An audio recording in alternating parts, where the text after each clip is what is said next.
Howdy folks, thanks for joining me at the bar. It's a tasting day on the half-time blood bath, the blood orange Gose, which was brewed back middle of October. It's now been in the keg for 28 days. So it's had 4 weeks of conditioning. It's perfect time to do a taster. So before we get into it, a quick shout out to Little John's Patrons. As always guys, thank you for your support. There's a link down the bottom in the description to Patreon. Check it out, have a look. If you're not subscribed to the channel, hit the subscribe button down there in the corner. If you are subscribed, thank you very much for that as well. Other than that, hit the like button if you're sitting here and you're watching. Half-time blood bath. Just come to mind from, sucking on oranges in the middle of bloody, half-time playing soccer or football, kids sport. Wasn't too many blood baths back in the days at the sport, but it was the occasional bit of biffo and bit of claret spilt. So that's where the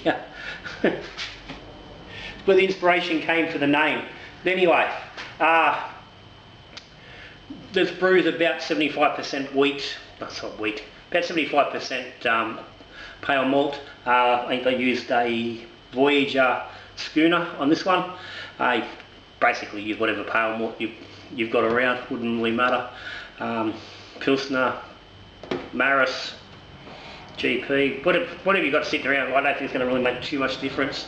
About 20% wheat, about 5% dextrose.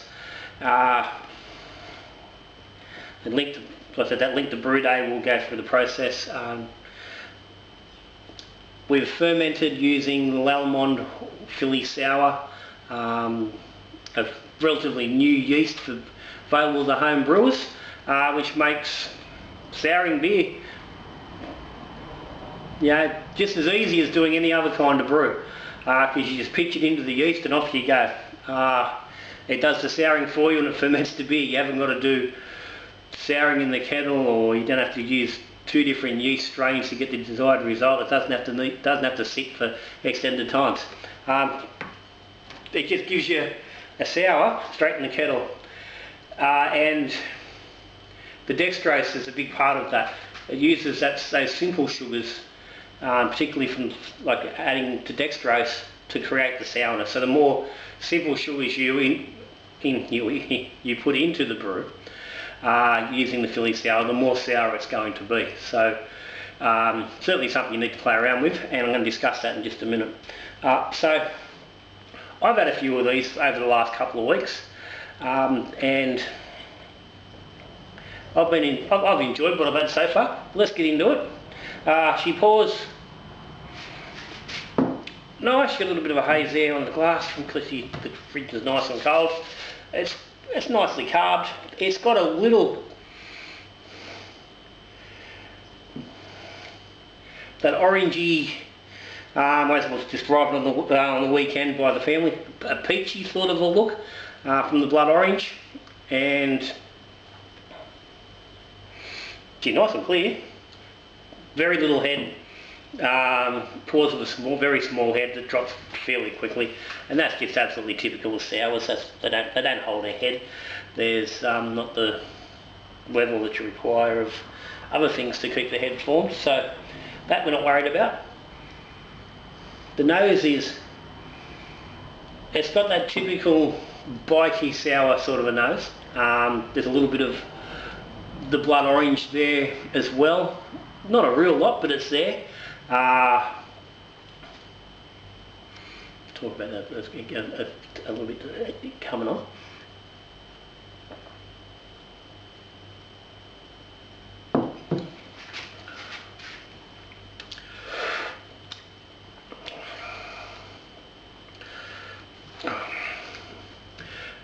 It's a nice, crisp, fresh beer. Very crisp, exactly what you expect from a sour.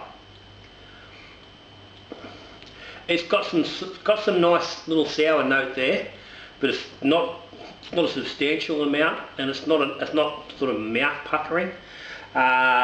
it's not a sour that's going to really put people off who don't drink sours. My little brother had one on the weekend. He wasn't going for another, but he didn't mind it. And same thing, he said that the sour wasn't as intense as some sours that he has tried. So from that point, you'd probably want to, you could go a little bit more on the sour note, which would probably require a little bit more of the dextrose going in there. Like I said, the ABV on this is only 3.9% in the keg. It was a 1036 original gravity, dropped to 1006 after the ferment, which was ended up about 13 days or up, 14 days the whole ferment, at around 22 degrees. I think my memory is here at ambient in the garage. And just ticked along quite nicely at that level. So yeah, you could push a little bit more dextrose and give you a bit more sour note, and also you could, that would bring up your alcohol a little bit as well, if that's what you wanted.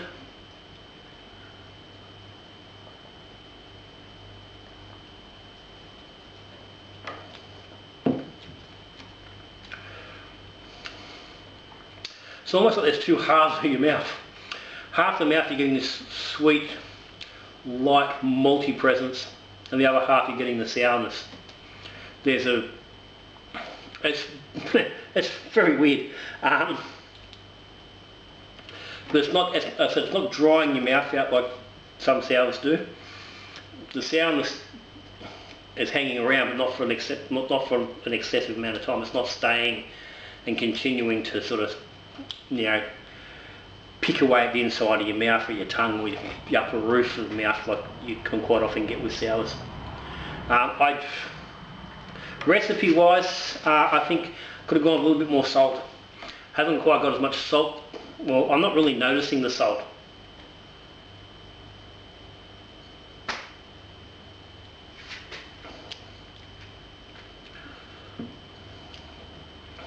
Like there's a tiny little bit, but in trying to sort of get the same feel as that Chumit River Here Goes Nothing, which was the beer that inspired this one, it needs just a tad more salt, which lifts the sourness a little bit, gives that sourness a nice edge.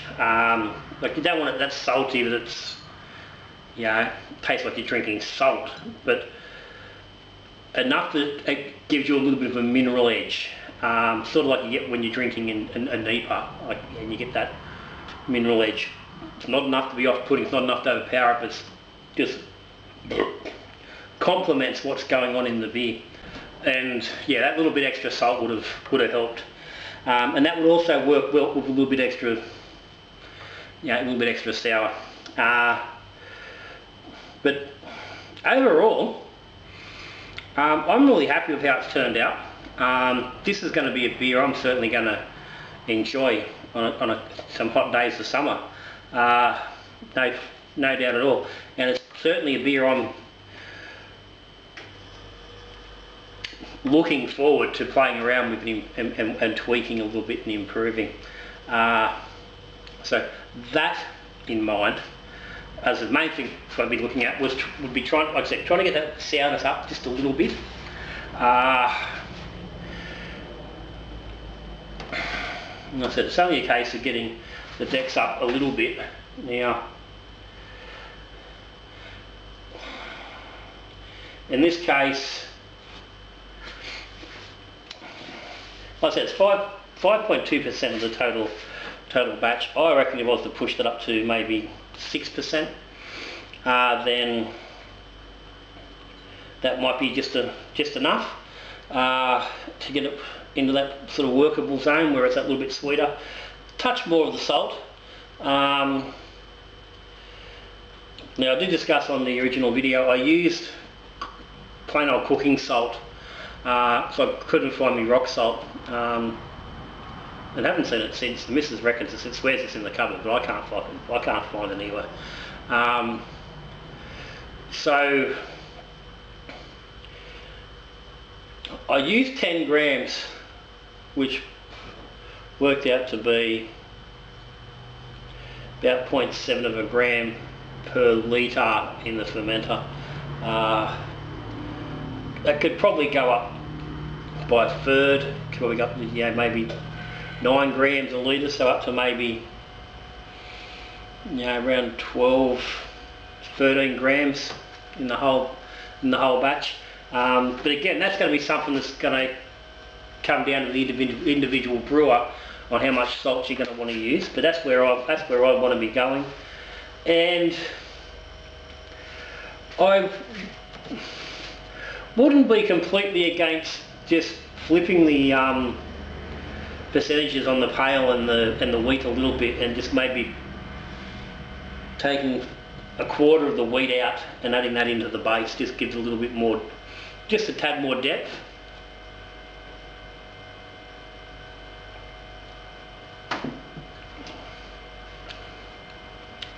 I think, drag out some of the wheat tartness and put the focus more onto the sour. I think would certainly be workable. But one of the biggest things I feel I want to be doing, and that's adding extra blood orange. The blood orange here was added into the boil.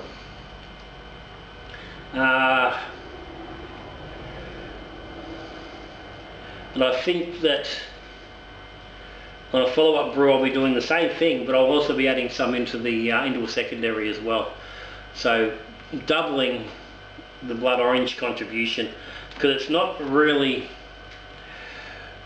providing any noticeable character other than it's there in the colour, it's there in the nose, it's certainly there, but it's not having enough influence on the beer as I would like.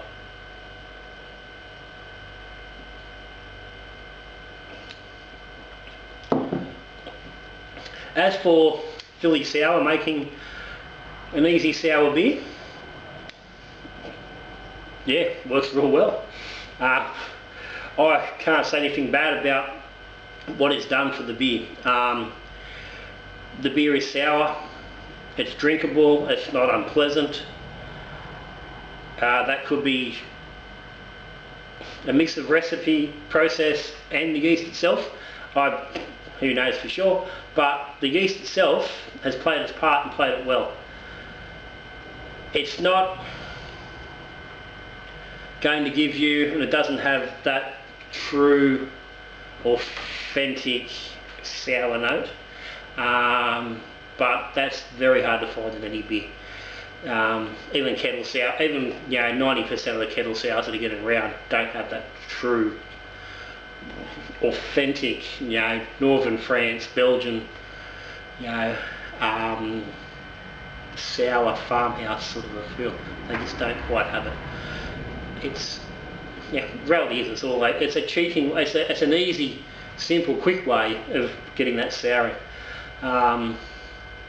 You can't replicate what that wild souring does and the time that it takes for it to actually create that effect in a beer. You can't replicate that in something that just happens.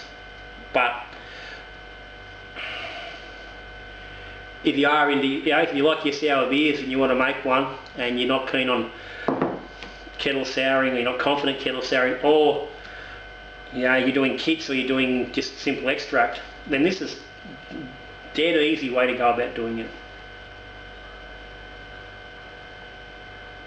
You brew your beer exactly as per normal. You pitch Philly sour as you would any other yeast on any other beer, and you ferment as normal.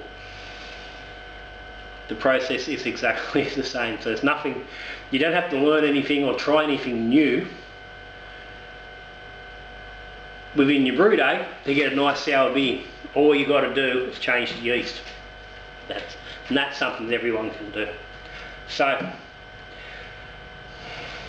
recipe, thumbs up. Yeast, thumbs up. Process, thumbs up. So thumbs up all around. Like I said, minor tweaks, and I think I've got myself a bloody fantastic beer. As it is, it's a very nice beer. I think we can make it a little bit better. And that will be something we'll see next year. But for now, that's there she is. So, got any comments, any questions? Stick them down the bottom.